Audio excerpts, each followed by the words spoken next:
join and everyone is on the panel is here to talk with us today.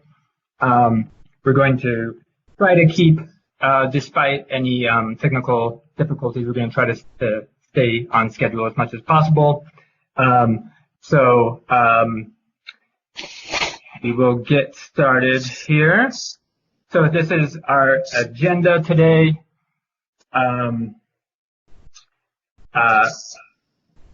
My name is Jonathan Clark.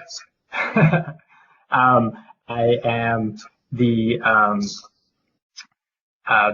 new consultant, library consultant for Children and Teen Services.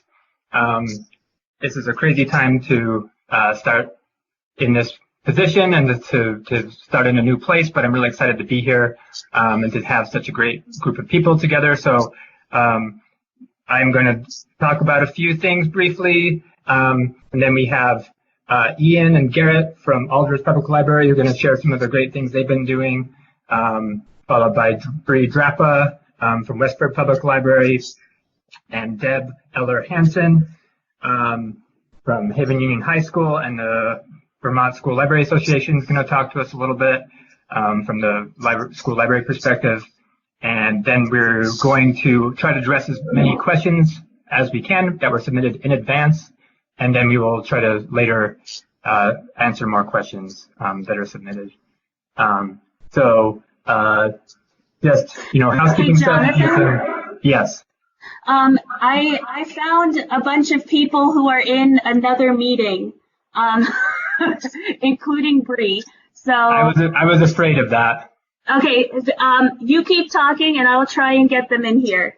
I appreciate that. I know. Joy is working on that as well. Thank you, JJ. Yeah, thank you. We also, for all of our presenters, but also I appreciate Jennifer Johnson, who's with us helping out, and Josh, who's helping out with technical things. It will be recorded, and we'll be able to share it out later,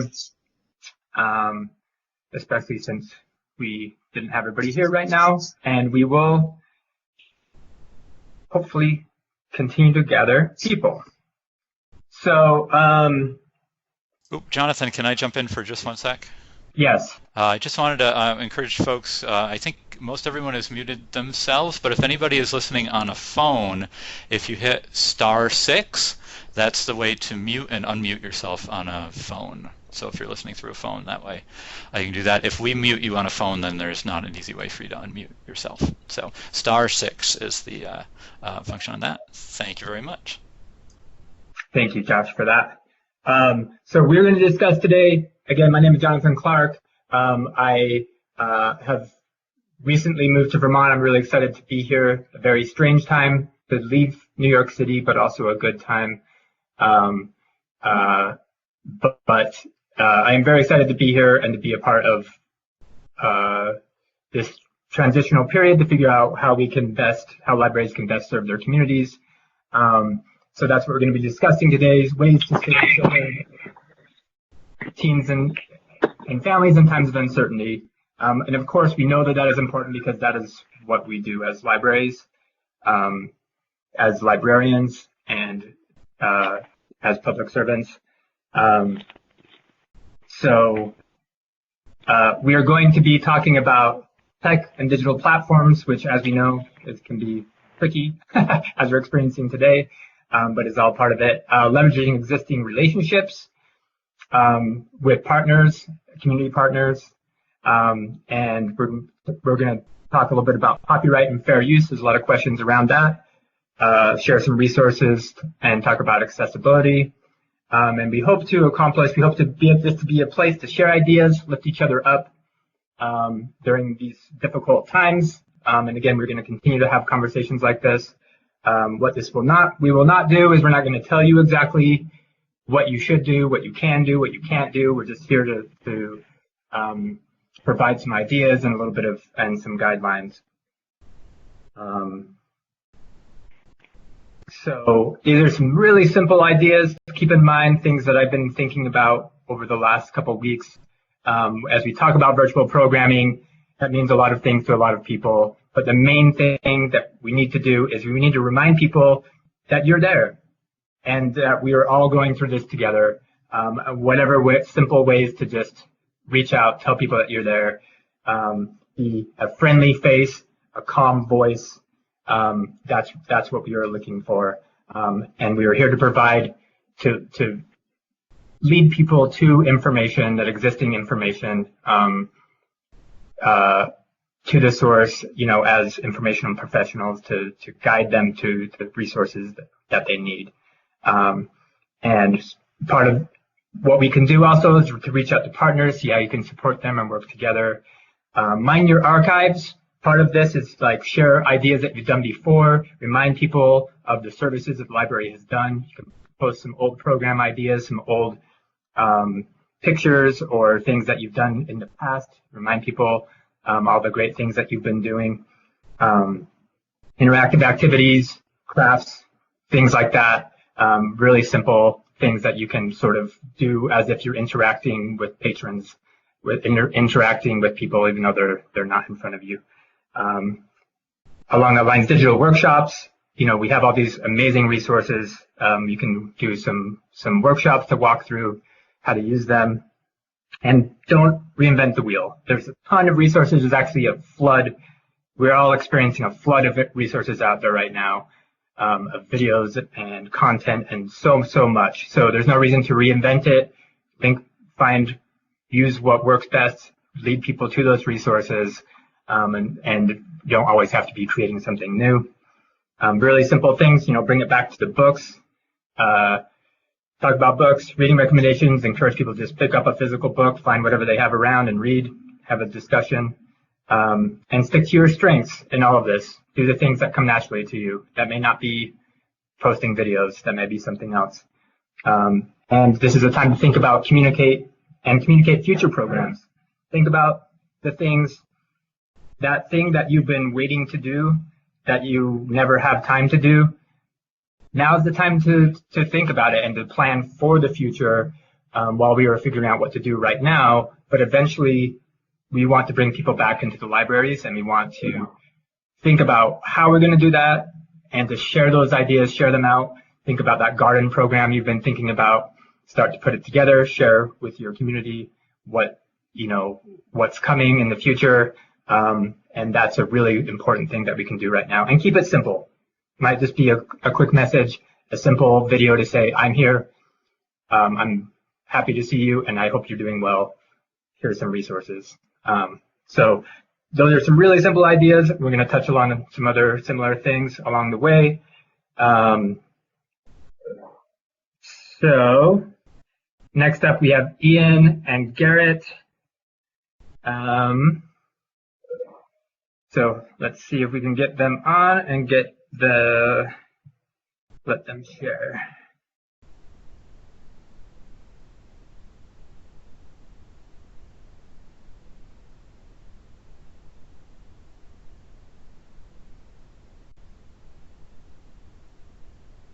All right, Ian and Garrett, are you there?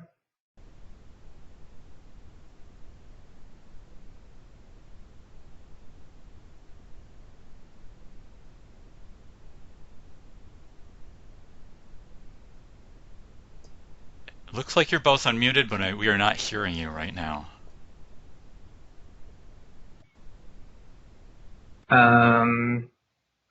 We were hearing them earlier, right? I thought so. We hadn't.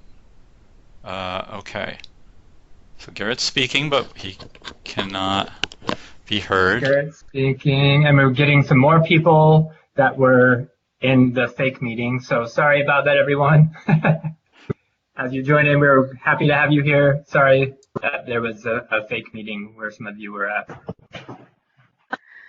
I'm monitoring that on my phone, and it looks like people are leaving that one and coming over. I think the issue is joining via having Skype installed versus using the web app.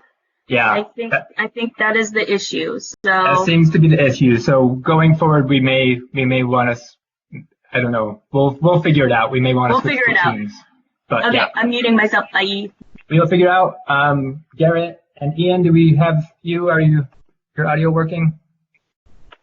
So if you're encountering sound issues, one trick is if you click in the lower right-hand corner of the screen, there's a little phone-looking icon. If you click on that and click Devices, it gives you a certain amount of control over what devices you're using, mostly for speakers. I'm not sure this is going to fix the mic problem, but those of you who can't hear me right now, so I'm not helping you at all, now that I think about it.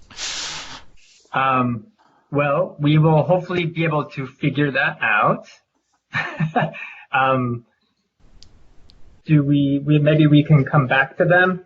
That might be an appropriate. Let's see if Bree, can you chime in and we can make sure we get your mic going? Yay! Hey, Bree. Hey, can you guys hear me? Yeah. Oh, look, you can see me too. I put my camera on. Maybe. I think it's working on it. Oh, it won't let me. Yes. Okay. Yeah, there you are. Hi. Bree. I'm happy to do Bree, my part. thanks for doing this. Yeah, no thank you problem. for doing this. No problem. I'm happy to do my part now. If you want me to, or Deb Yes. to do hers. Yeah, please go ahead, and then we'll go from there. Okay, so Jonathan, could you put the slides back up so that people can see the slides, because my slides went away. So if Jonathan can share his screen, or whoever was sharing the screens to have the slides up, that would be fantastic. Let me see. Yeah, the presentation view went away, but everyone can hear me and you can see me? Yes. Yep. Okay, great. Well, I guess we'll do this without the background slides. Hold on one second. I can hop that up in 1 second if you want to keep talking. Yeah, sure. Thanks, Josh. No problem. Okay. Well, welcome everyone to virtual programming. As you can see, it's off to a bit of a rocky start. I was in the other meeting. So now I'm here, and it looks like we're going to be able to see a presentation. Yay, there you go. Okay, so I'm Bree Drapa. I'm from the Westford Public Library. If it is confusing to anyone, I can take my camera off, or I don't know if you guys want to see me. But anyway, I'm going to be talking about what I'm doing for virtual programming right now. I have, I guess, kind of embraced this virtual programming idea. We are currently doing a virtual story time once a week. So I only do story time once a week. So I think that, you know, that's about all I can do. I'm a one-person library, so that is where I'm coming from in Westford, Vermont. Also, I don't have a tech person. I'm not super techy, but I'm giving it my go. I am doing my virtual story times with my phone, just an iPhone 7, and I'm rubber banding it onto a camera tripod. So it's not like it's super technological. And then I take I take my phone and I plug it into my computer and I upload my video and then I put it on YouTube. There's lots of resources out there how to do that. There's lots of videos you can watch. I've also hosted a virtual adult book group. I did that with Google Hangouts. I'm not a big fan of Zoom. I think Google Hangouts is a lot easier to use. It's something we already have Google products, so you can use Google Hangouts. All you do is invite people. So I said, we're doing this. Please let me know if you want to do it. And then sent out invites. And we had 11 people on Google Hangouts talking about our book group book, and it was really fun. We might be doing this with our kids because we run a Dorothy's List book group too. It's hard for everyone to get the books. So moving forward for our adult book group, we picked a book that everyone could get off of Project Gutenberg. Harry Potter is available. Simultaneous use, the first book. So maybe you have a Harry Potter book 1 book group right now on Libby. So that would be something we could do. Looking forward to envisioning some other digital programming. The school librarian and I are working on a form for kids to vote for their favorite Red Clover book at home. I read to our private school in town. I'm their private school library time here, and she's the public school, and so we're working on that together. We've read 9 out of the 10 books, so you know, we're working on that. Also, I've played bingo with my family over Zoom, which has been a lot of fun. So you can print out bingo cards from the internet, use pennies or whatever buttons for markers, and there are bingo calling apps, or we actually have one of those bingo things. So I was hoping to do via Zoom with the paid Zoom for the you can have up to 100 participants and like a town-wide bingo. So that'd be pretty awesome. We'll see if it works. And then I'm also looking forward to using Kahoot, which is an online trivia app, to create a trivia celebration with our Dorothy's List book group, because they've worked so hard all year to read these books, and now we're not going to be able to have the in-person breakfast celebration that we had all been looking forward to. So just trying to create authentic experiences for people, something that kids and adults can look forward to. I think because we're all kind of stuck in our homes and there aren't big events or even community events happening, that we don't have a lot of stuff to look forward to. And so you can think about how your virtual programming can be something that your community can look forward to and give them some kind of hope, or a scheduled event even, that they know something special is happening for them in the future. I think that that's really important. Another good platform for longer read-alouds, for schools especially, who are looking to do chapter books with older kids, or classroom teachers who are looking to do that, is a platform called Loom, L-O-O-M. My child's 3rd grade teacher is doing that to read a book together. It's closed, you need a link invite, so a teacher can read that to a classroom, or a librarian could read that to an invited group of people, kids. Okay, so going on, talking about how to create a virtual story time, or planning for a virtual story time.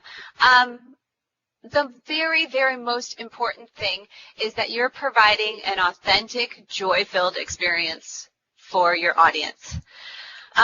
If doing a story time, if you are camera shy, if it looks like you are nervous, if it looks like you're not having fun, kids will pick up on that.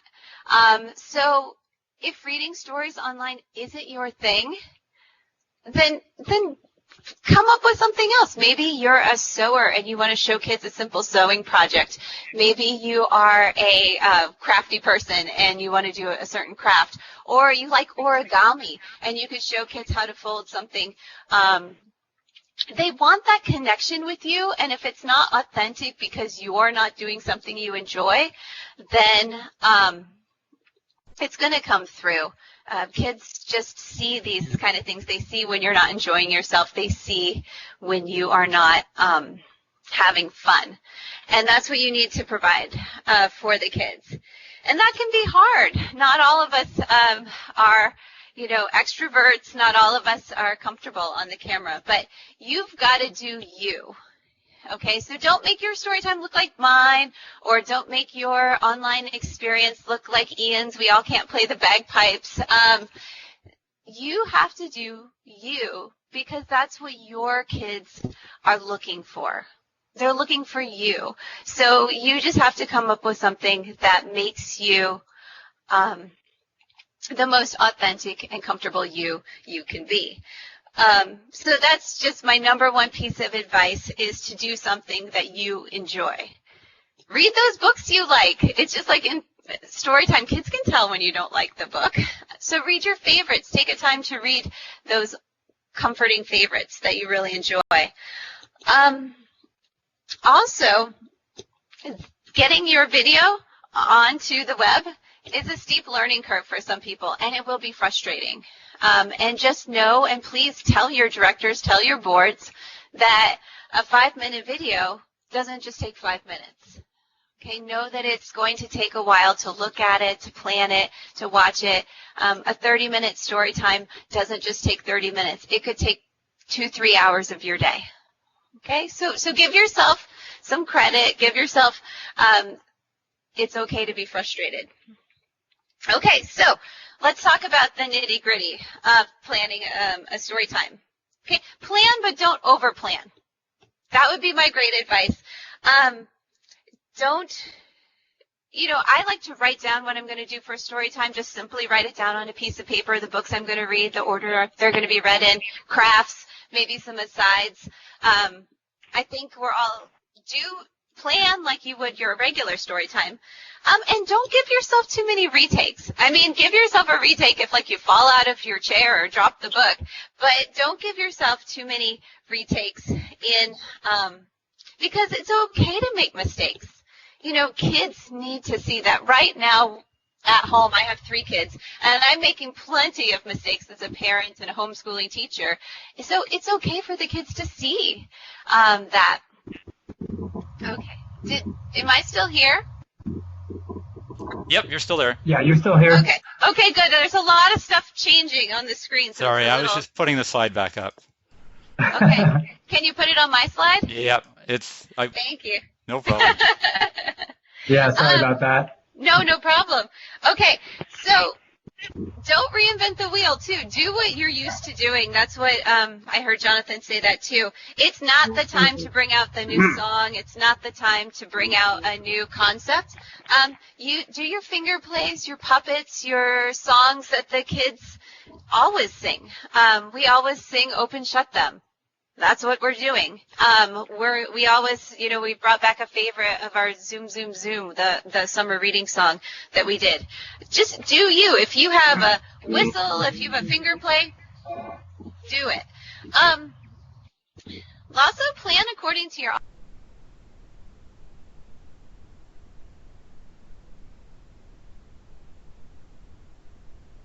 Oh, Bree? I'm fine now. Yeah. There you go.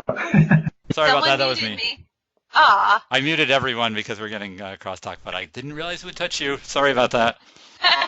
That's okay. So anyway, figure out who your audience is and plan accordingly. You're not going to do the same story time if your audience is babies versus middle schoolers. So you've got to do what is good for your audience. I usually read 2 to 3 stories with some asides. So I do 2 to 3 stories. I do asides. I do some craft ideas, and it comes out to be 20 to 30 minutes. And I'd say I wouldn't plan for anything longer than 30 minutes. No one has that attention span these days. Also, I do all my crafts ahead of time. I find it a lot easier. I've seen some people do their crafts on the screen, and that's amazing. I'm not that crafty. So I have them done ahead of time and kind of point out what I'm doing. Let's see. Also, I do practice reading the books aloud. If it just helps me get it in my mouth like one more time before I read it on camera, because camera can be a little unnerving. So I just want that, feel of the book in my mouth first, especially if there's any hard words, so I know how to pronounce them. So anyway, like I said, 30 minutes or less, please. No one has time for more than 30 minutes. If you don't want to do something 20 to 30 minutes, do a 5-minute check-in. Here's how I folded this origami, bird or frog or whatever you want to do a 5-minute check-in. And your kids will appreciate that. They'll appreciate seeing you. They'll appreciate the time that you've given to them. A couple things I want to talk about are the nitty-gritty of lighting.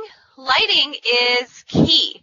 I've learned that here's my formula for lighting. You need to have a light source behind your camera. So a window, camera, you, a lamp, camera, you. You need to have a light source behind your camera. Not behind you because you'll look like a halo, not to the side because you'll look kind of like a zombie. But, you know, that kind of light camera view is a really good model for, and you don't need a lot of light. You don't need a lot of light to have a good image on cameras these days. If you're not doing your story time from your library space, because I know some of us are at home, then something plainer is better. Kids don't need to see everything in your background, like, oh, is that, you know, your recycle bin? Is that your trash can? Is that your, you know, wine? So you keep it simple in the background. Also, wearing bright colors is a little bit more pleasing to the camera than to let's see, I'm trying to do some. So wearing some bright colors is a little bit more pleasing because it makes your image kind of pop, and that's what the kids want to see. They want to see you. Also, make sure that when you're holding the book, you're not getting a reflection and they can't see the pages. Make your face as clear as possible for kids.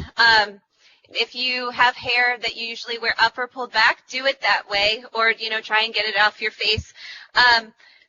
You know, something, lip gloss or lipstick, like something that makes your mouth a little bit more visible is good for kids because that's where our eyes are immediately drawn to. It's a psychological thing. Our eyes are drawn to mouths when we are watching something. If you look tired, if you feel tired, if you're in your jammies and you haven't showered for a while, that can be unsettling to kids. For small children, you are still at the library doing your thing in all of this. That's where you are. Or if you're a teacher, you're still at school. They know you're not, but in their mind, you should still look like you do. So, you know, I wouldn't be anything more than what you appear to the kids. Wear your standard outfits or your standard clothes because it can be very unsettling. Imagine like a Sesame Street character suddenly wearing a different sweater and you're like, ah, you know, or Big Bird being like blue. Yikes, that wouldn't work. So just look like you usually do at the library, and that can bring a lot of comfort to kids. Let's see. A couple of other things. You need to speak to your kids. Okay, I kind of checked out to see who's on here, and I'm speaking to some of my colleagues that I know and love and have come to really appreciate in my time at Vermont Libraries, and that's who I'm speaking to now. I'm speaking to those faces in my mind. So when I do my story time, I speak to those kids that just make my heart sing. There's got to be one or two kids that do that for you, or even your own children or your grandchildren. Pretend that they are who's behind the camera. So really visualize that, and you can have a fun, engaging time with a piece of technology. You know, I'm not speaking to my phone. I'm speaking to, you know, Lily. I'm speaking to Maisie. I'm speaking to those kids that make my heart sing, and it makes it a lot easier. It also adds that level of authenticity. It adds that level of joy. Be goofy. Laugh. Laugh at yourself. But if you're not comfortable doing that, then, you know, try and think about, like, is that something I really need to do? And then one last thing, I know I'm running out of time here. Be goofy, they love you, but also add those pauses. So I don't know if you've watched any of kids' TV lately, but they add a lot of pauses for audience participation. So when you hold up something like a tiger, you know, what does a tiger say? Did I hear any growling? I don't know. So you have to leave those pauses. You have to, kids have been trained, in a sense, if they've watched any television from PBS to Nickelodeon, they've been trained to listen for those pauses and respond to them. They respond to the screen. My own children don't respond to me maybe in that way, but if they responded to it on Storytime. My kids were like growling at the screen, and I was like, wow, that's so cool. So kids are doing that. So channel your inner Mr. Chris, channel your inner Dora channel, that to leave those pauses and give time for kids to answer, because they will. And then when you acknowledge that, they will feel so special. So be sure to add those pauses. Be sure to add those asides to the parents, too, because hopefully the parents are watching with them. And one last thing, or two last thoughts. The purpose of all of this. We're doing it for the kids, but we're also doing it for the parents or the guardians who are with these kids. I don't know about any of you who are parents, but it is amazing if someone gives me 20 to 30 minutes. Amazing. Because that's time that I can have my child watch something that's safe, appropriate, educational, and I can go to the bathroom. I can go take a shower. I can wash the dishes. I can do something. It's an opportunity for parents to take a breath, to reassess their day, and maybe to come back to their children in a better mood. So you're adding not only an opportunity for the child to have a joy-filled experience, you're adding a breath for parents and families to catch. And then one last thing, someone asked me, why do your kids want to watch you read a Mo Willems book when they could read Mo Willems? When Mo Willems is reading Mo Willems books. Well, 4 to 5-year-olds don't have any clue who Mo Willems is. They might have heard the name, but they don't know who that guy is with the crazy hair and the glasses reading them a story. They do know who you are. So, again, when you're providing an authentic, joy-filled virtual experience, remember that it is authentic, it is joy-filled, and you are connecting to an audience that you know and who knows you. So have fun with it. Thanks. Okay, that's all from me, so whoever's next can go. Thank you, Bree. Did we figure out, are Ian and Garrett on? Can we hear you? Can you hear me now? Yes. Yes. Can you hear me as well? Yes. Yes. Great job, guys. Thank you. All Josh, right. can you put their slide up if they need it? I don't know if they need it. Can do. We'll reference 2 of the links at least. Okay. Okay. Well, let's see. You guys are okay. Hold on one sec. There we go. Oh.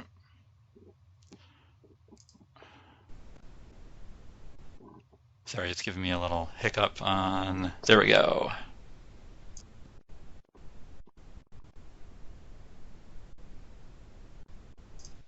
All right. Well, should I get started? Yes, please. Yes. Yeah, thank you.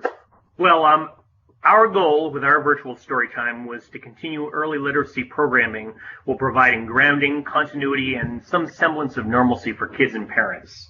So, like Bree said, it's your friendly face that the kids are looking for. And our first 4 virtual Storytimes were recorded in the children's room, so that provides a little bit of continuity as well. And all of my Storytimes begin with the same usual welcoming song, Wiggle My Waggles Away, that we always use. So that provides a little bit of continuity and normalcy for the kids. And like Bree was saying, when we read the books, sing the songs, do the feltboard activities, and the finger plays, I do so as though the kids are there and present. And that means if there's a moment when reading the book where I would normally take a pause to ask questions, or check for comprehension, or ask the kids to predict what's going to happen next, I retain that in my virtual Storytimes. And of course, I look directly and speak directly to the camera and the phone. I speak directly to the kids, as though they're right there. So I wanted to take some time to talk a little bit about copyright infringement and fair use, because I know there's been some trepidation about this. So we had the support of our library director, who consulted a school library journal article that we've linked down below. It's, I believe, the first link there.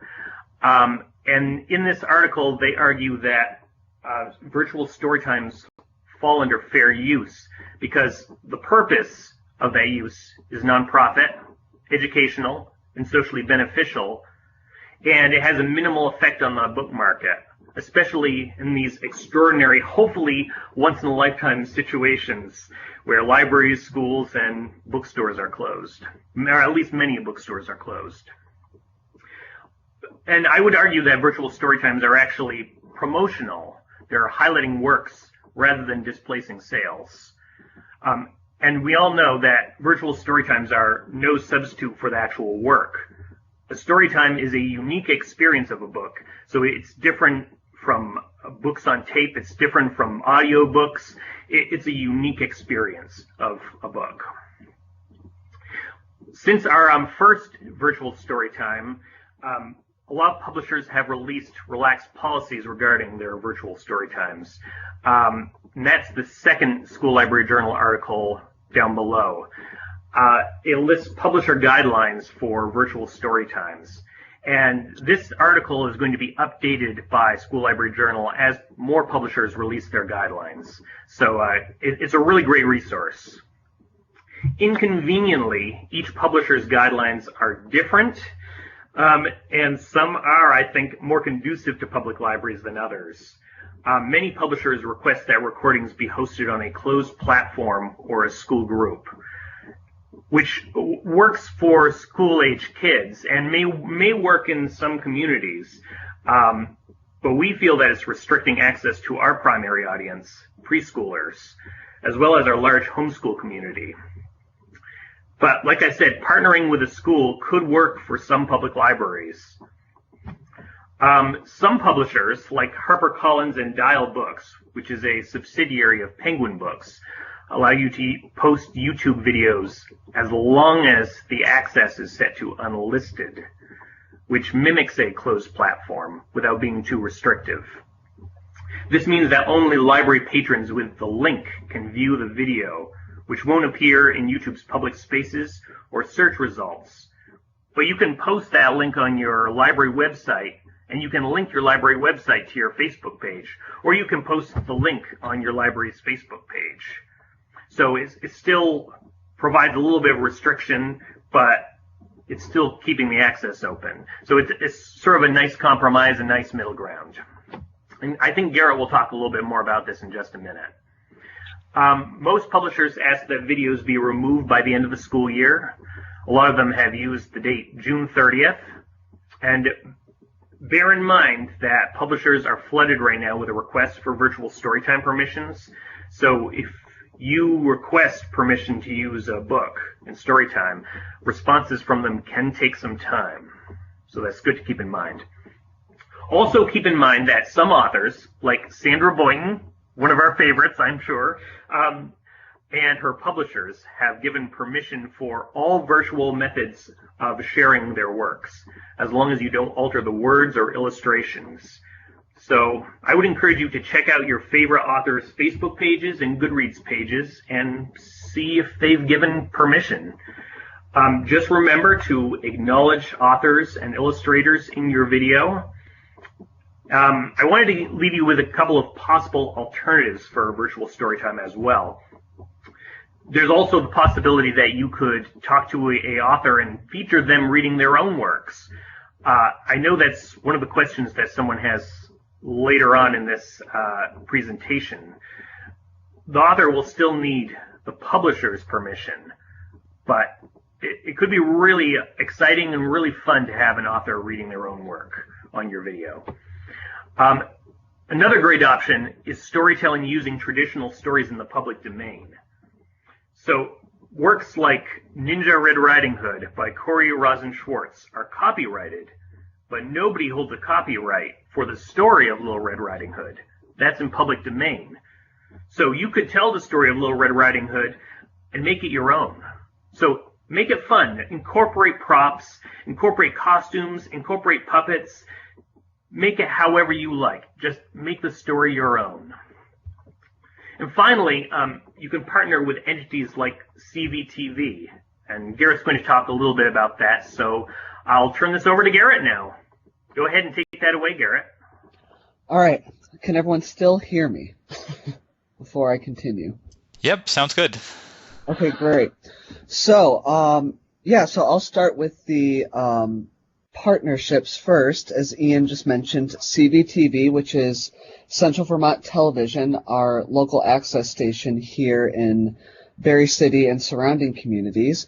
I'm actually, full disclosure, on the board for them, but through that, it's really highlighted some, I think, a potential partnership for libraries across the state, mostly because it is a way to reach people who might not have reliable internet access but may have cable. So first, I feel bad because I didn't add a lot of links, as I should have, to the presentation, so I'll add them to the chat. I'm sending a link that shows where you can find out where your public access station is. And what's been great about partnering with CVTV is that they have been sharing our virtual programming thus far on their website. So they've licensed it, which is free, which has nothing to do with copyright, by the way.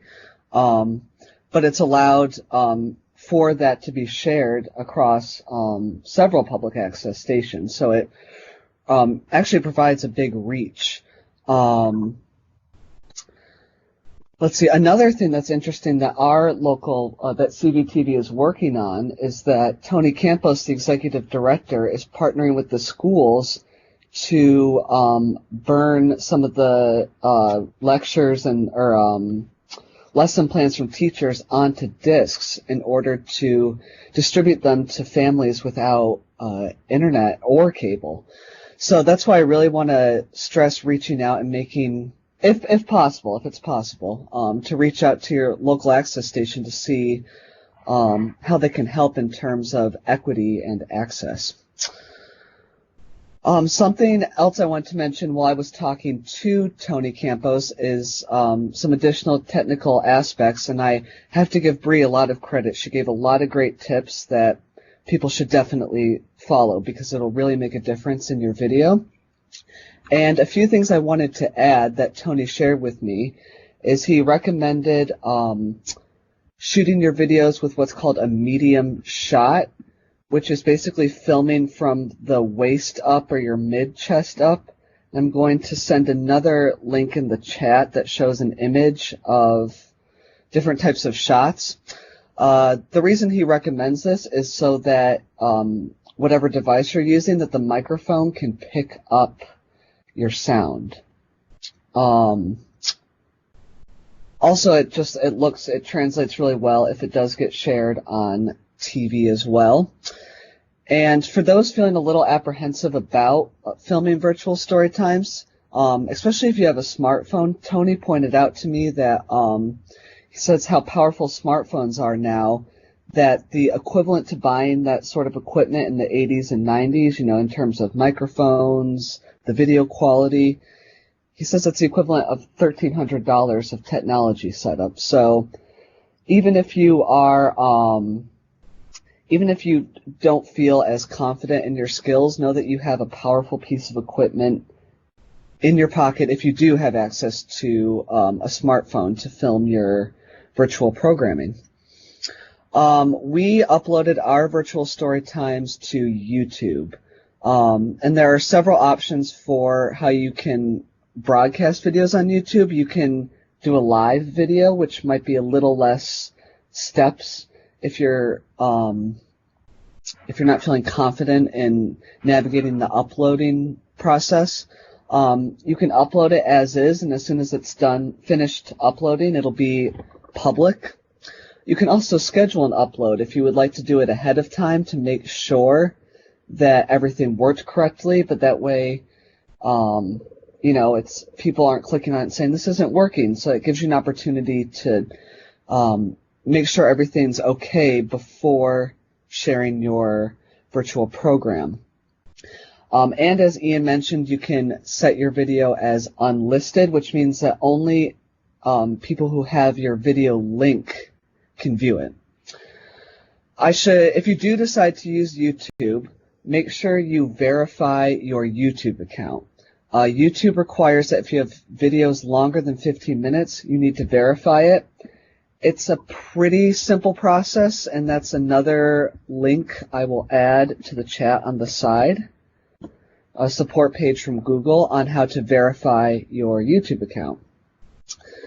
And kind of the final thing I wanted to share is to kind of dig a little bit on where your patrons or your community is accessing information right now, or news or whatever. So, for instance, we post our virtual Storytime on YouTube, but we're also sending out in an email newsletter, and I'm posting it on our Berry City's Front Porch Forum every time we post a virtual Storytime, posting on Facebook, and we've also started modifying our children's page on our website to kind of have the top part of the page, the one that's most visible when you first load the web page, to really be a virtual children's room, to have virtual resources and links to the virtual programs. So if you have that ability to edit your library's website or create a new web page, I definitely would recommend, even if it's just a basic directory of links, to have a virtual children's room or virtual library. I think that's all I have on my end, and I think that unless Ian wants to add anything, I think we can move on to the next presenter. I think that's great. Awesome. Thank you so much. Thank you so much, Ian and Garrett. Really touched on a lot of great things. Certainly, we're going to come back to some of their questions, some of the copyright, fair use pieces of it.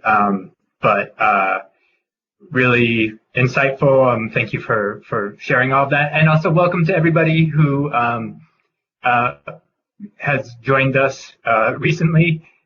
We were having some technical difficulties, and there was another meeting that people were ending up in. So we apologize for that, and we hope to continue to provide a platform in the future for discussion, and we will try to fix some of these technical issues. So, Deb, are you there? Yes. Hi. Hello. Hi.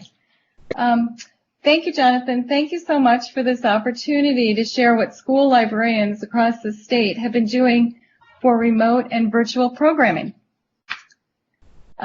Fortunately, school librarians have both their physical library collections and virtual libraries that are open for students, parents, and faculty 24/7. This unfortunate crisis provides a real opportunity for us to direct students, parents, and faculty to our websites, where we offer a plethora of digital resources as we continue to teach and support our students and collaborate with classroom teachers. So, Joshua, if you could please show that Padlet that we created, crowdsourced together, that would be great. Thank you.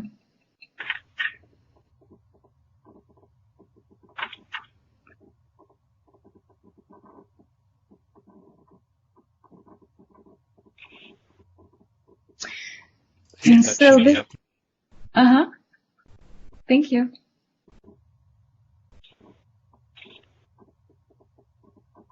Okay. Thank you so much. This is a Padlet that I put out there, and school librarians across the state crowdsourced information about what they're doing currently at their respective schools for virtual programming. So as you can see, several schools posted. And I want to thank, too, we also had a public librarian from Platt Memorial Library post. She posted the Science Saturday, which is really cool. And she collaborates with a school librarian with this project as well.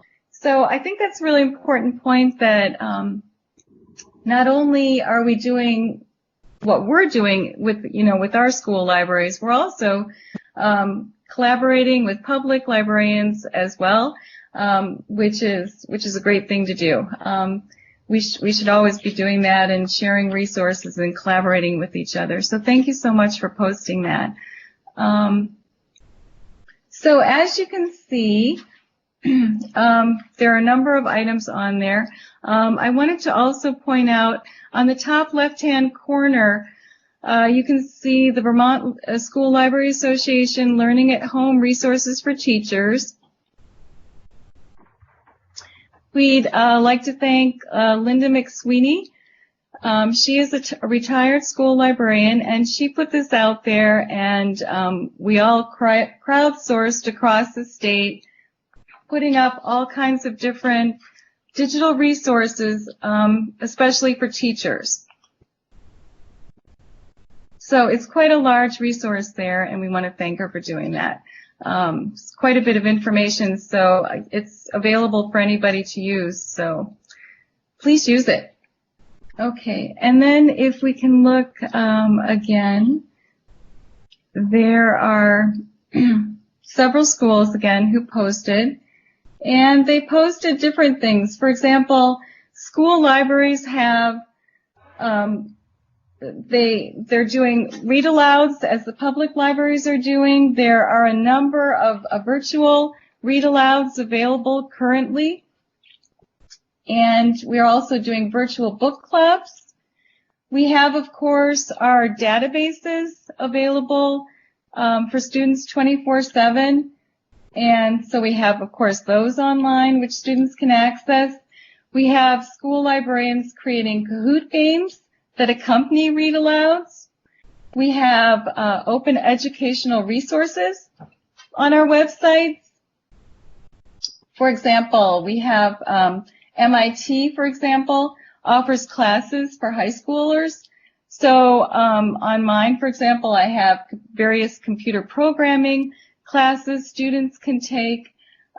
There's also science classes they can take. There are a number of opportunities, open educational resources, free resources available for students. So this is really a time when students can use their time not only to do their schoolwork, but they can take a free class, an open educational class, and learn how to program if they're interested in that. Or I also have one on mine for guitar building. If someone wanted to learn how to build a guitar, they could do that.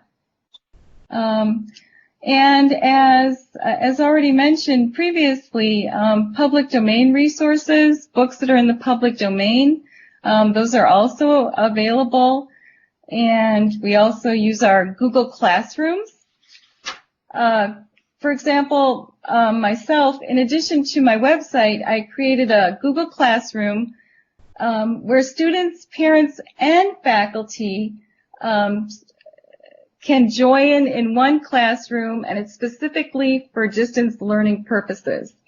It's a virtual place where we can all connect with each other, and I'm continually adding new resources and lessons for every student in the school. So every student in the school has access to that one Google Classroom, and I can connect with them that way. If you scroll down further towards the bottom, please, Joshua. I wanted to point out we have Mrs. Renka at Edmonds Middle School. She's doing podcasts for her students, which is a really cool idea. And this, you can all take a look at this and look what all the different schools are offering. So there's Mrs. Renka's Friendly Library Place, where she offers her podcast. And there are also STEM and STEAM challenges that school librarians are offering. Virtual Storytimes, links for free ebooks and audiobooks. Audible, for example, is offering free books at this point in time that students can access. And as a matter of fact, several companies have really stepped up, and they're offering free resources for students. For example, another one, I usually subscribe to Britannica Online. And they are offering currently launch packs for free for science and social studies. So I added those two resources to my Google Classroom as well for distance learning. So the companies are really stepping up, and it's a really great thing what they're doing to help students learn from home. Another thing, let's see, we're also students, school librarians are offering, as you'll see on the Padlet, they're offering Zoom and chat conferences, and they're putting their online lessons out there for kids, and they are creating a lot of professional development for teachers. So they're really doing a lot of that too. So as you see, we're really doing a lot, and the school librarians have been working really, really hard to support students and collaborate with teachers, through this distance learning, this time of distance learning. And finally, I wanted to tell everybody the Vermont School Library Association is inviting students to participate in an authentic, community-based experiential learning project. The project gives students voice and choice as they interview essential workers of the COVID-19 crisis across the state. Students will most likely know of essential workers within their own family or local community who they can interview.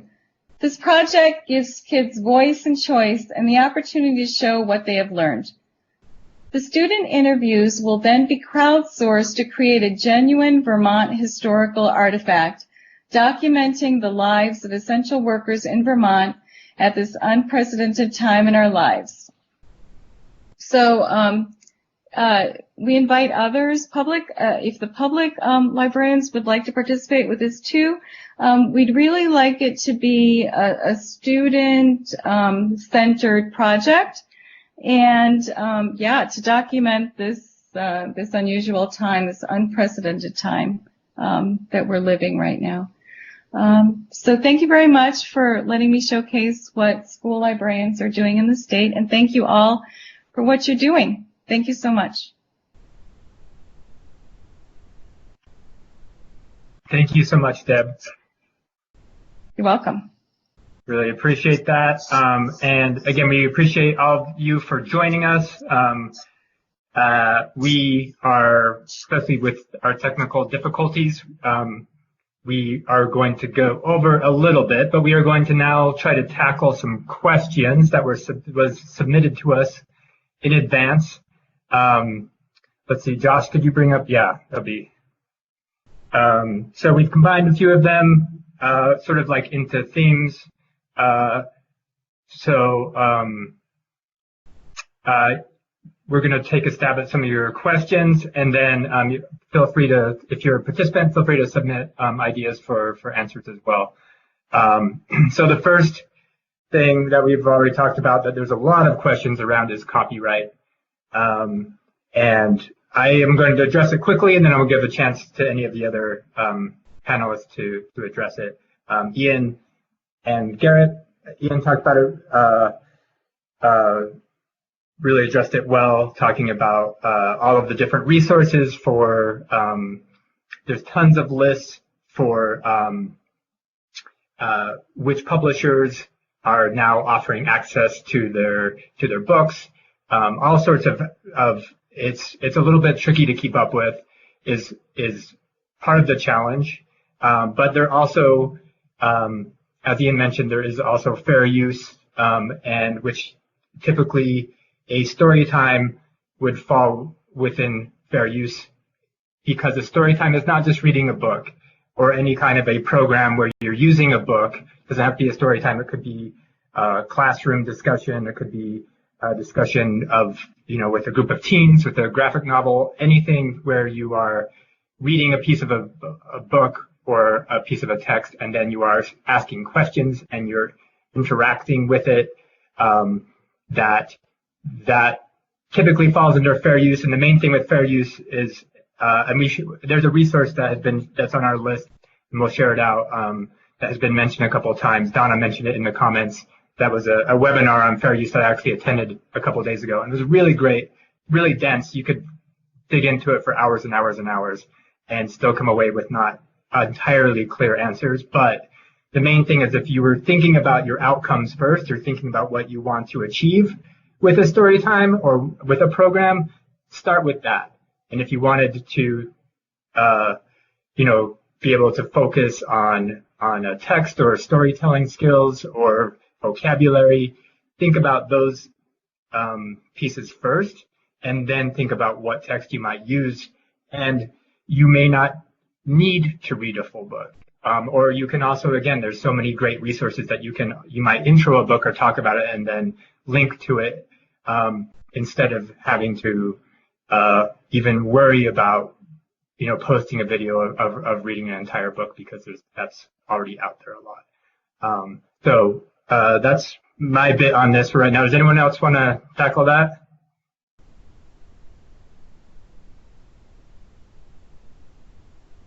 No, I think that's good. That kind of covers it for me too, Jonathan.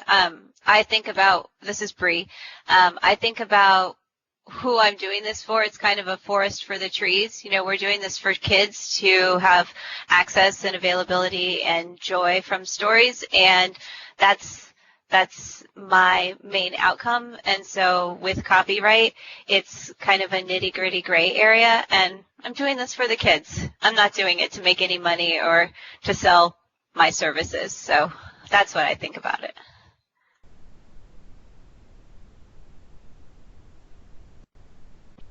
All right. Anybody else have any comments on questions around copyright?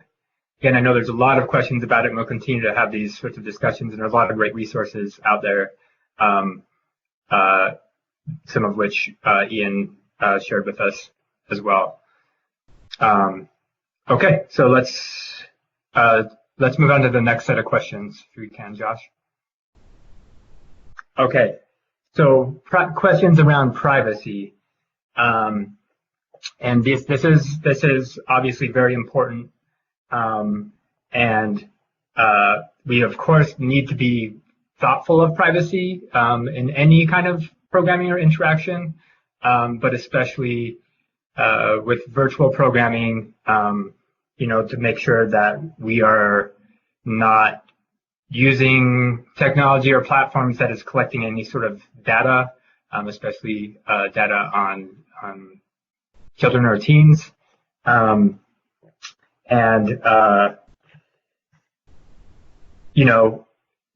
there are things that, like with some platforms, about permissions for minors, it's difficult, like something like Facebook, where we use Facebook, we might post a video or something to Facebook, but it really is, you have to be 18 to sign up for it. So we are assuming that the parents are involved in that process. So we should be thoughtful about what we're doing, but ultimately, in a lot of cases, it's, you can't necessarily verify the age of the user. But we should obviously be really careful about any data that's gathered, and especially if we're actually interacting with youth directly, then we have to be very, very careful with that. And I don't know, maybe Deb might be able to speak to that as well, or if anyone else has anything on that. Well, can I? Yeah, please do. So, something I forgot to mention earlier is when, if people decide to use YouTube, you have to say whether or not your video is made for kids or not, no matter what video you make. And if you do set it as made for kids, I'm reading right from YouTube, and I'll post this link too in the chat, that YouTube won't serve personalized ads on kids' content. And so, and then it also disables comments, notifications, and it's also then available on the YouTube Kids app. And so, basically, then what that ensures is that it doesn't, it's not a bunch of little kids hanging out on YouTube and then getting sucked into conspiracy theories, as they're. But so I don't know if that is helpful or not. I can share that link in the chat. So that way it kind of goes over any way you can kind of address those privacy issues. That's a great resource, Garrett. This is Bree again. I want to mention a couple of things. I have, in my Storytimes, asked my patrons. Can you guys hear me? Yes, we can. Okay. I have asked my patrons at the Storytimes to send pictures and, just kind of for my own, not self-gratification, but, for doing this and making me feel good, pictures of them watching my Storytime or of their crafts or to have another kind of level of interaction. I have then asked those parents or guardians or daycare providers permission to post those pictures on our Facebook page because it's another kind of layer of how you can interact with the community. And so some parents have said yes, some parents have said no, and I respect that because these are not pictures taken at the library. These are pictures taken in people's homes. So it's another layer of privacy that you can ask, but it's also another layer of connectivity that you can have with your family. One thing that I did run into with adults and programming when I did my virtual book group on Google Hangouts, you can see everyone's email address that the Google Hangout is going to. In a classroom setting, that's pretty okay because kids kind of all know their classmates' email addresses usually. In an adult situation, it's a little different. So I did warn and ask my adult patrons if by participating in this, the other participants will be able to see your email. Are you okay with that? And I didn't have anyone who wasn't okay. They were all like, sure, fine, whatever. But it's something to know when you send a Google Hangout invitation, the email addresses of the other invitees are shown. I think you can hide it, maybe, but mine was shown for that story time. I might explore that later. Hi, this is Jennifer. I just wanted to mention another thing that I saw. I can't remember if it was an email or on my travels around the internet. But if you're working with kids and you have them, you're in a meeting with them and maybe you want to take a screenshot of all their little faces and post it somewhere. You can't do that unless you get permission from their parents, and definitely would not show their name if it's showing up on the screen regardless. So that's something to think about. I mean, you should ask adults for permission to show their face too, if you're posting it anywhere, but especially for kids. I would just keep that in mind.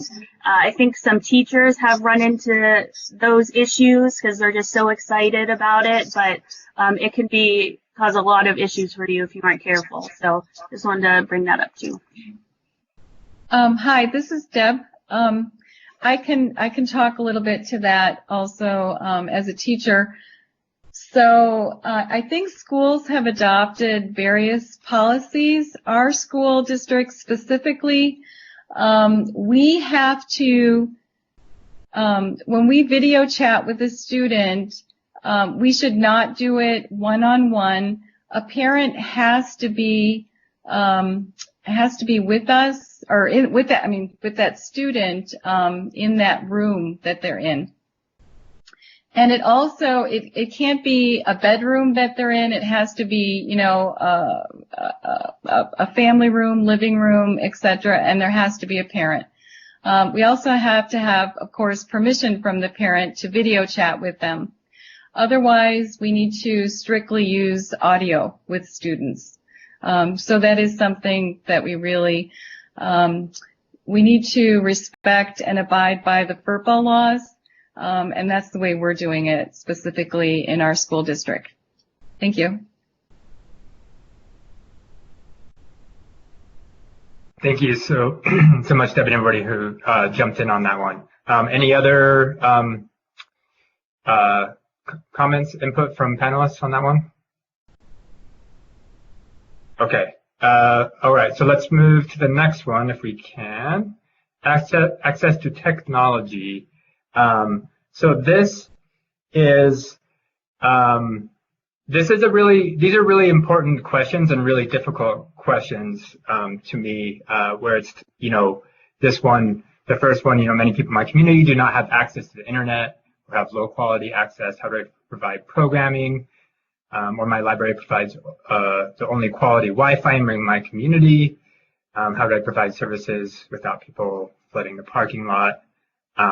These are really difficult circumstances in general and very difficult questions because the digital divide, the access to the internet is already a huge issue, and something that as libraries that we're always trying to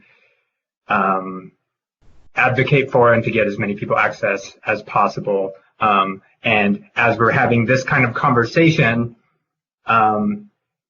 this last question that talks about people in the community have internet access but do not have knowledge or motivation, platforms, another issue of just like barriers to information and to access. And this is something that we have to think about in all of this too, is that we're talking about virtual programming, but that doesn't always mean a video. That's just like we're talking about ways of connecting with our users. And I want of our patrons, our students, our families, our, people in our community, we want to connect with them. And that doesn't necessarily mean a video. That might be a poster. It might be if you have access to the library, like it might be able to like post a chalkboard with some information, something really simple ways of connecting with people. But this is a huge challenge, and something that we need to continue to talk about and share ideas of how to address this. So I will let other people jump in on it and put in their input on this.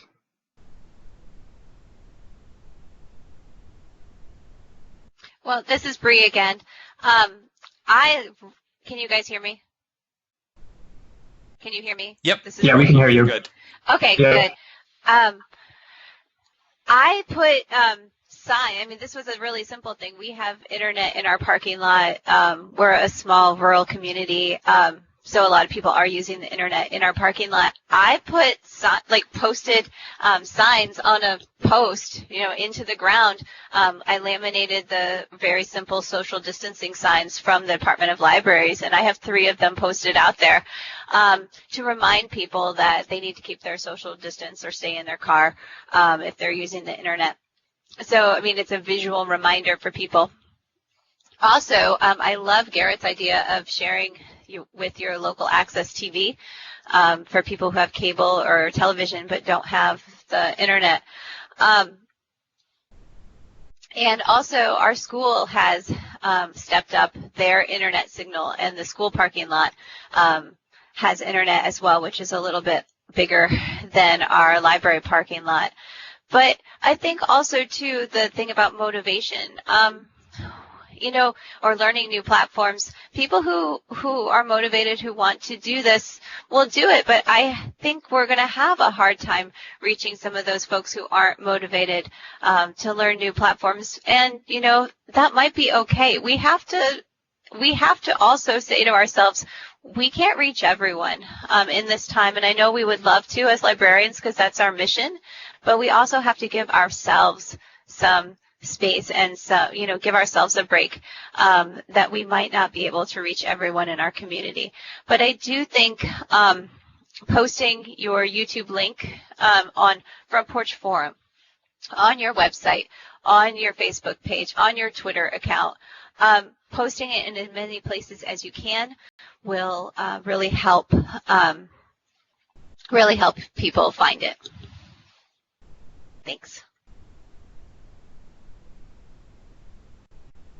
Excellent. Thank you for the input on that, Bree. I think you're right that especially,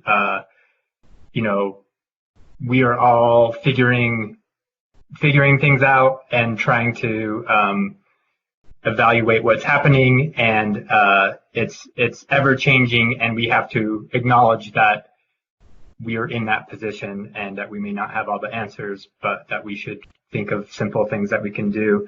There's some great comments. Linda said in the comments something about using sidewalk chalk drawings, teddy bears in house windows, sharing poetry, again, physically signs outside of your house, outside of the library, again, using front porch forum. And then also she just said, also need to remember not being able to reach people and be strong advocates in our future for people without connectivity. And that's all really important things. So I wanted to share those comments as well. Does anybody else have thoughts on this? This is Deb.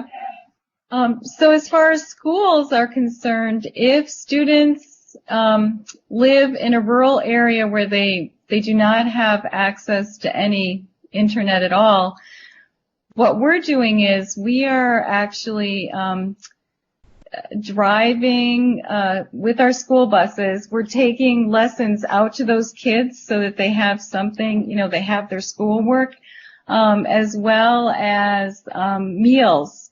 Our school serves breakfast and lunch. So the school bus drivers are taking the lessons for kids who are not connected on the internet and meals to students who need the meals out twice a week to these students. So that's how we're doing it in our school district, and I think a lot of other school districts are doing the same as well. Thank you.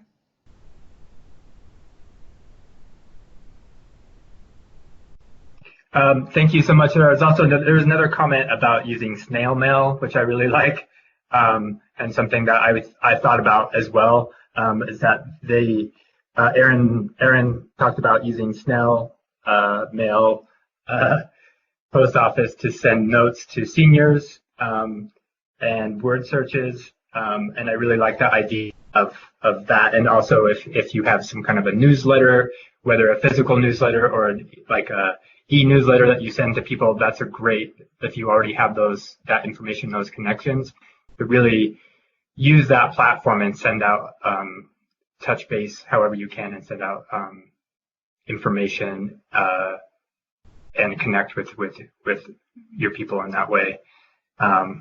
So I appreciate that. And again, we have all sorts of great comments that we will share out later. So Josh, if we can, let's go to the next set of questions. So platforms, which platforms are the best? Providing programming to minors, what are the safest? Which past platforms are most reliable? Again, I think this one is really, there's so many different options. I think, talk to people.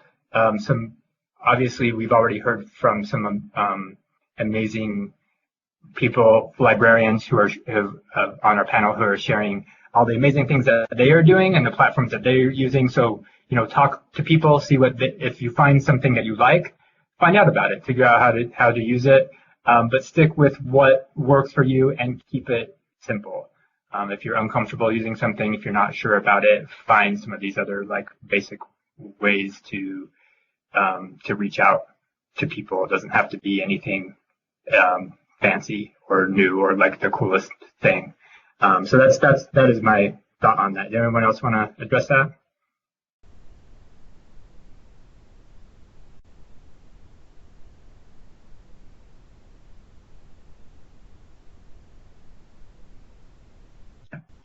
Well, this is Deb.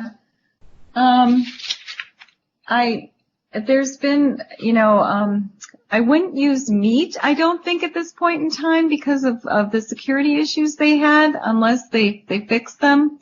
They've been in the news within the past couple days. And Flipgrid is a good platform to use, possibly for minors, although I work with high school students specifically, so I'm not sure about younger kids. But I know a lot of schools use Flipgrid, and that might be something to look into. Thank you. Hi, this is Bree here. And can you guys hear me? Yeah, we can hear you. I don't know why I can't hear myself, but anyway, My husband is in the computer technology world, and he will not let us install Zoom on our home computer. So Zoom is something that the kids are using. It's been really touted in, it's free for everyone, and use Zoom and use this, that, and the other. We're keeping it off our home family computer and only using it on our school and work devices. He doesn't trust it for some reason. He elaborated it, but it was way over my head as to why. So also using it to do stuff like we've played bingo or other things with family members. It's not as good necessarily as Skype or some of the other FaceTime or Google Hangouts, some of the other video conferencing things. So that's my 2 cents. If you're comfortable using Google or Skype, go with them, even though Zoom seems to be the buzzword right now. This is Deb. Thank you, Bree. I think I said Meet, don't use Meet, and I meant Zoom. Yeah, I meant Zoom. That's what I meant. Sorry. Thank you. Thanks. Yeah. All right. Thank you all for your input on that. So let's, Josh, if we can move to I believe our last set of questions. And again, we appreciate all of you who are stuck with us a little bit longer here to tackle these questions.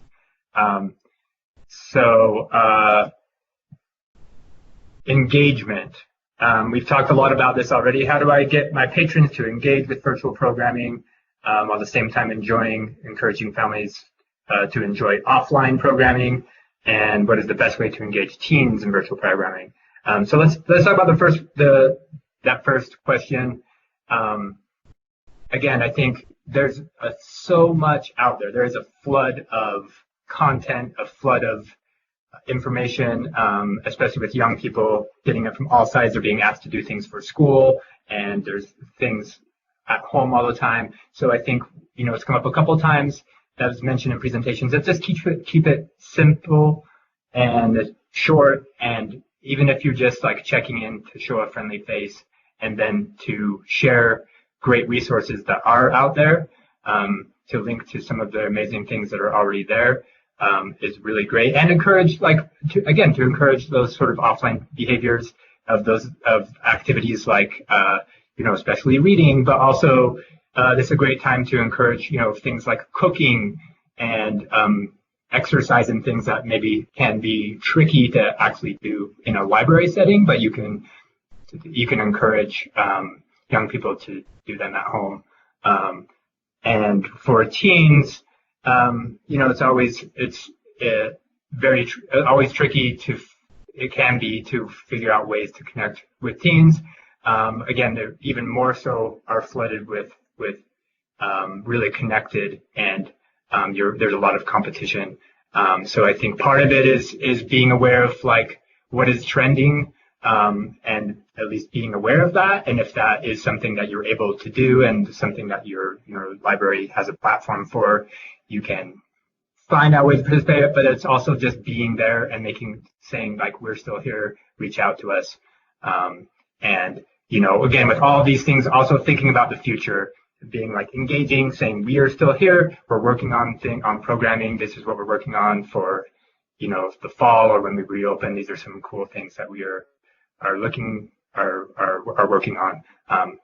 So anybody else want to talk about engagement? This is Bree again. I'll go ahead and say that as a parent with 3 kids and working still, I'm getting thousands of emails, and it's that flood of everything and everyone, and here's a list of 100 things you can do and 100 things you can draw and 50 ideas to do outside. I don't want 50 ideas. I want one. I want one that's good that I can do. And so that's what I am doing with our Facebook page, is putting out one resource at a time. I have the lists on our website, and if someone really wants a list of 100 things they can do, then they can go on that website. But on our Facebook page, I am reaching out to families every day with just one thing that they can do. And a good way to do that is through your scheduled posts. You can schedule your posts on your Facebook page, so you can come up with a whole week's worth of one resource posts in, an hour or so of programming, and then they'll go out at the same time every day or whenever you want them to. But having one thing to do for me is a lot easier in this time than having 100 things to do. Thanks. Thank you for that. Any other thoughts on engagement? This is Ian. I would say one of the things that Garrett and I have been doing with our... Can you hear me all right? Yes, we can. Okay, good. One of the things that Garrett and I have been doing as well, whenever we post one of our virtual story times, we also in the description include a couple of links that are sort of tie-in activities, oftentimes using library resources. So, for example, when we did our pirate story time, we linked to Mango languages because Mango offers pirate as one of the languages. And we just said, you just need to use your library card in order to get into Mango. This past time we talked about musical instruments in this past virtual story time. And so we linked to our World Books article on musical instruments, which includes some activities that the kids can do to make their own musical instruments. And, we also linked to the MIM, the Musical Instrument Museum out in Phoenix, Arizona, had a page that was also dedicated to projects where kids could make their own musical instruments.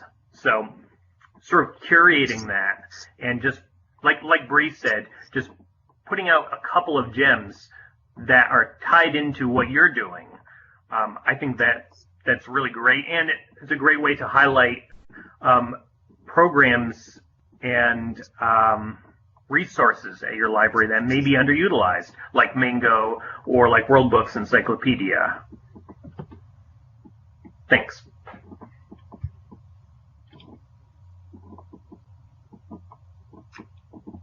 All right, thank you all for your input on that. Hey, this is Jennifer. Oh, yeah, Jennifer. We had a specific question in the chat about engaging with teens. So if that isn't like readily available right now, if that's something that we could think about and then share with folks after the fact, that does seem to be a big need right now. Absolutely. Thank you for bringing that up. Yeah. Yeah, I think we touched on it a little bit, and I think Deb might have touched on it a little bit.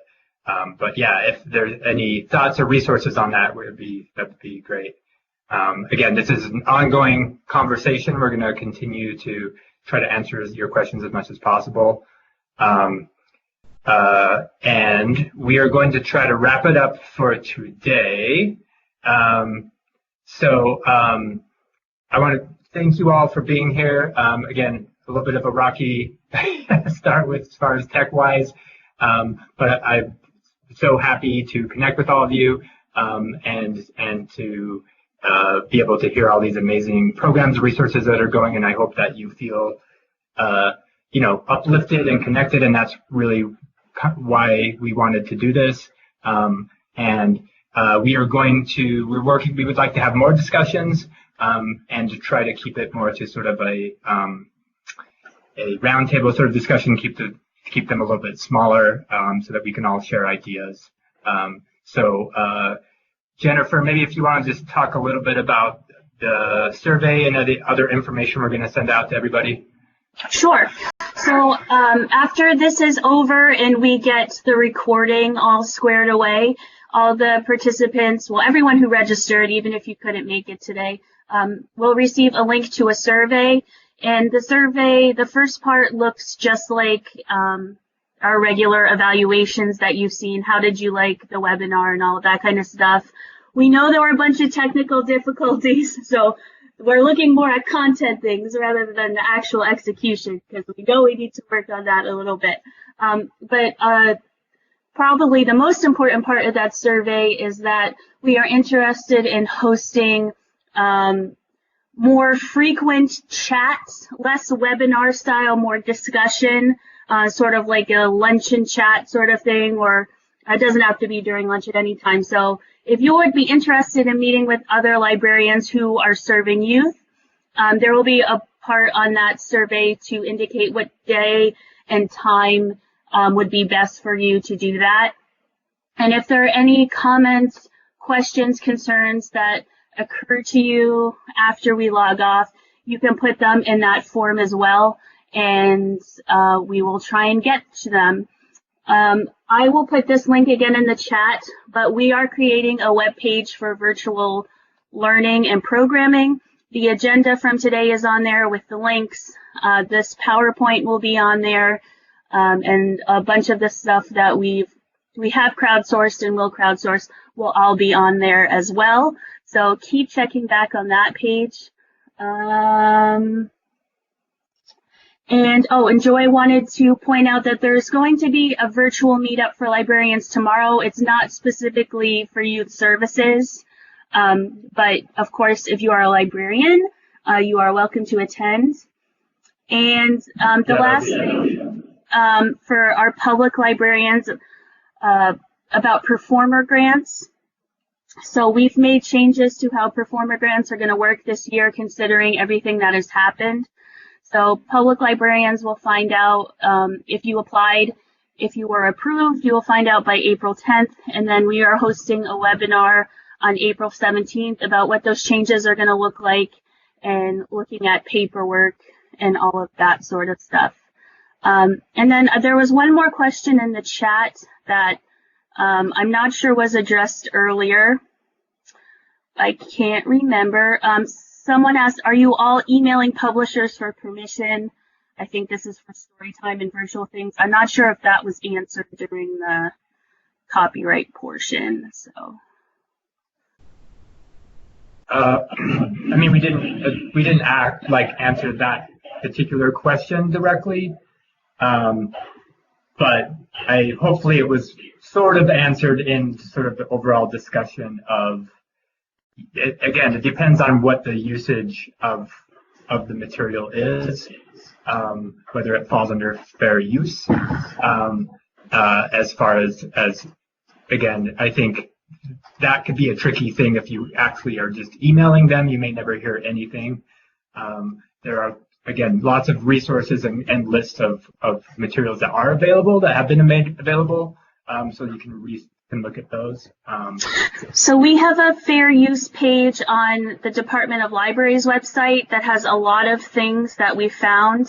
And that fair use page is linked on the youth services page I just mentioned, which I've just put in the chat. So I would recommend reading through that. I think Donna just posted something in the chat, another article that we'll add. So I would read through all of those materials thoroughly, and I think most of your fair use questions will be answered.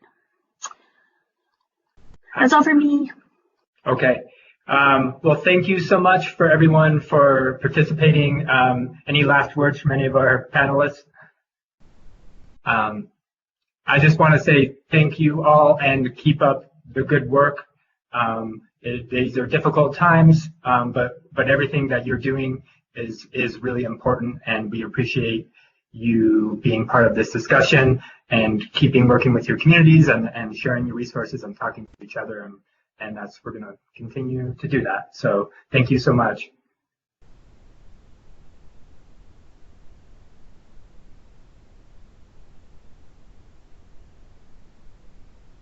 All right, I guess that's it. And thanks to all of our amazing panelists. Thanks to Jennifer and Joy and Josh, everyone helping out.